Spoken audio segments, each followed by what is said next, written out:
السلام عليكم، مرحبتي وسهلتي مشاهدي الأعزاء في قناتي قناة محمد غالي. مرحبا وسهلا، أو قناة وصفات فرح. مرحبا وسهلا بكم. كالعادة يوم جديد وفيديو جديد ووصفة جديدة. إن شاء الله يعود نهاركم مبارك وعقيل وتدوز بالنهار بخير على خير، يلقاكم فيديو يا هذا في أتم الصحة وأجمل الأحوال. اليوم أعزائي المشاهدين اللي نعدل ماسك أو خلطة بغيت نديرها لشعري، ويعني اخترت أني نشتركها معاكم وتشوفوها. الخلطة هذه هي عبارة عن ملون طبيعي للشعر ومغذي في نفس الوقت، ويعني زين في الشعر، منبت وكامل. المهم كامل الفوائد اللي محتاجها الشعر إن شاء الله تلقاوها في هذه الوصفة. كذلك هاد الخلطة هذه كيف قلت لكم هي ملونة للشعر، ملونة بطريقة طبيعية، يعني ما الإنسان ما يخاف منها، ما فيها مواد كيماوية، ما فيها شي حاجة اللي تأثر على الشعر. بالنسبة للناس اللي مفتحة الشعر، فمن أول استعمال، بالنسبة للطافلات اللي مفتحين الشعر، من أول استعمال لا تظهر لها النتيجة. والطافلات اللي شعرهم أسود، يعني لون غامق، فضروري ما نكذب، ما نجي نقول غالبا في أي واحدة تبان لها النتيجة في أول استعمال. بالنسبة للبنات اللي عندهم الشعر أسود أو عندهم لون غامق، فلا بد من عدة استعمالات، على الأقل مرتين في السيمانة دير هذه الوصفة هذه مدة سيمانتين ولا ثلاثة، يعني وتبان النتيجة هائلة ومقنعة، واللون كيجي لون رائع والله. وين تجربوه والله العظيم حتى تقولوا قالت فرح. ان شاء الله قلت لكم كيف قلت لكم. وبالنسبه للطافلات عاوتاني اللي صابغه تصغبهم، يعني ديجا صابغين عن الشعر مسبوغ باي لون، فهذا اللون هذا مثبت وغذائي عاوتاني وصحي للشعر وكذا. أعزائي المشاهدين، بالنسبة للوصفات رانا نضمنها لكم يعني 100%، والله العظيم هي الوصفات اللي كنحط في الفيديوهات، أي وصفة يسوى ديالاش راه ما كنحطها إلا ومجربتها. واكبر يعني اكبر دليل على هذا الشيء فين كنحط الوصفه، راه مباشره كنحط نديرها مثلا الوصفه على حساب اللي ندارت له. كانت ديال الوجه كنديرها لوجهي، كانت ديال الجسم كنديرها للجسم، يعني ما كنحط شي حاجه اللي غضر اي شخص. الوصفات اللي كنحطها يعني راه ديجا انا مستعملاها، ماشي غير جيت وحطيتها. واكبر دليل على هذا راه كلشي المكونات تقريبا في كل ماسكاتي يعني 80% مكونات طبيعيه، ماشي شي حاجه اللي يخاف منها الانسان ولا شي. المهم ندوزو لمكونات هذا الماسك هذا او الخلطه ديال الشعر. باربه مطحون مسلوقه، وهي الماء ديالها باش نخلط اسمه شويه الماء، ماشي المهم انا اكتفيت بهذا الشويه ديال الماء، يعني تقريبا 3 المعالق ديال الماء ديال باربه مسلوقه. ادي عمرت بالباربه، والحنه ملعقه كبيره من الحنه تاع الشعر، بيضه كامله، ساشيه من نسكافيه سريع الذوبان، قهوه سريعه الذوبان. الا ما كانت الساشيه يعني ملعقه من الناس اللي عندهم غير الزجاجه ديال نسكافيه، ملعقه. الكركديه تقريبا 2 معالق كبار عامرين كركديه. الكركديه ديجا تكلمت عليها في واحد الفيديو، درت وصفه ديال التخسيس وديال تخسيس الدهون وكذا. والكركديه كيف قلت لكم معروفه عندنا احنا في الصحراء في المغرب بصام، وفي المناطق الاخرى سميتها الكركديه. هنا في فرنسا كتباع عند الناس الافارقه، المحلات ديال الناس ديال الافارقه كيبيعوها ساشيات. وفي المغرب اي عطار كتمشي له كتقولي له بغيت الكركديه كيجبدها لك. هي عباره عن ورود مجفه، ورود حمراء كيجفوها يبسوها.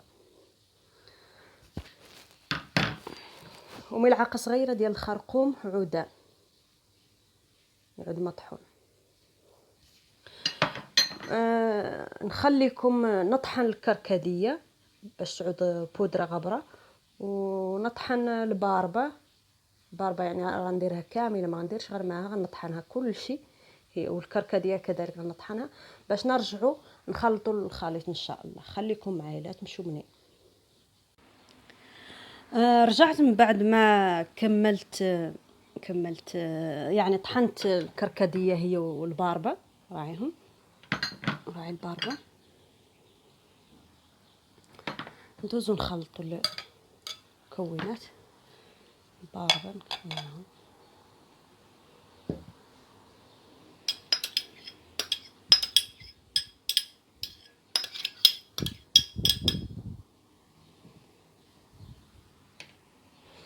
الكركديه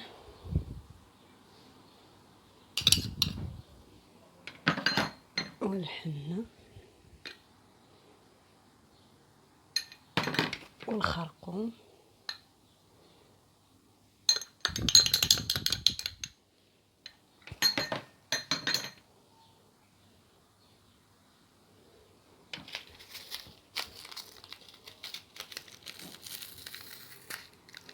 نسكافيه والبيضة.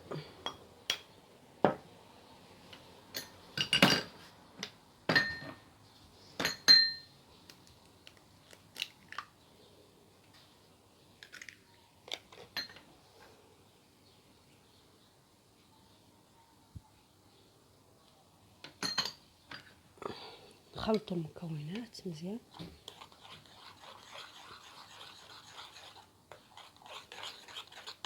تتجانس مزيان، تقعد كريمه بحال هكا.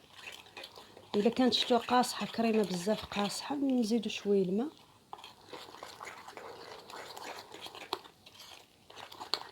دابا بانت لي قاصحه شويه، خصها تزادها شويه الماء ديال الباربه هذا قليل. الا كان الماء ديال الباربه زيدوا احسن الماء ديال الباربه.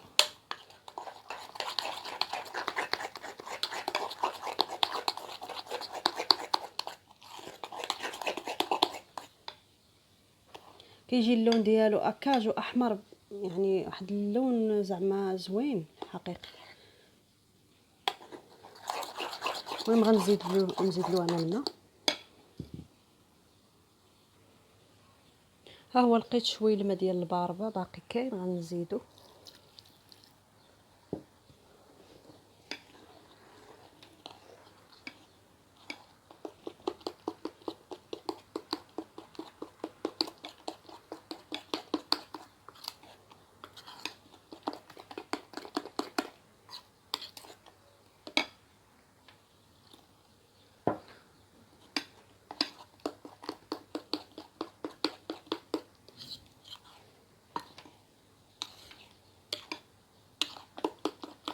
يعطيكم بالشكل بحال ديال البوماضانيت ديال الصباغه تقريبا.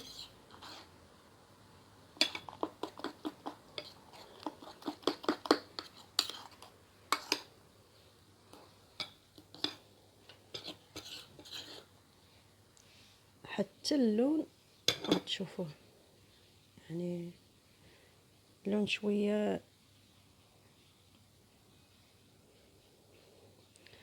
احمر قهوي، مهم كيعطي بحال هذا اللون هذا.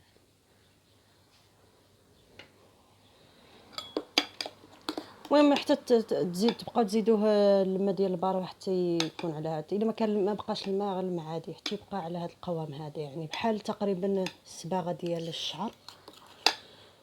وتبقاو تخلوا ديروه الشعر خصله بخصله حتى تكملوا كامل الشعر، وتخلوه لمده من نص ساعه حتى لساعه في الشعر وتغسليه. يعني اقل من نص ساعه، لا يعني من نص ساعه حتى لساعه. ما فيه مواد كيماويه، ما فيش حاجه اللي تخافي منها تاثر على الشعر، يعني باش ما خليتيه اطول، باش ما كانت النتيجه زينه. مهم لحقت عزيزاتي لنهايه الفيديو. اتمنى ان شاء الله تعجبكم الوصفه، وان شاء الله تعطي نتيجه مقنعه لكم ولا تنساوني ولا تبخلوا عليا بجيم ولايك. وإلا كنتوا أول مرة تشاهدوا القناة أو زرتوا القناة، فتابوناو معايا في القناة باش تشجعوني نعطي المزيد، ونتحمس حتى أنا نعطي المزيد والأفضل. وفعلوا زر الجرس باش يوصلكم أي جديد. ومرحبا وسهلا بكم، ونهاركم مبروك، والسلام عليكم ورحمة الله تعالى وبركاته.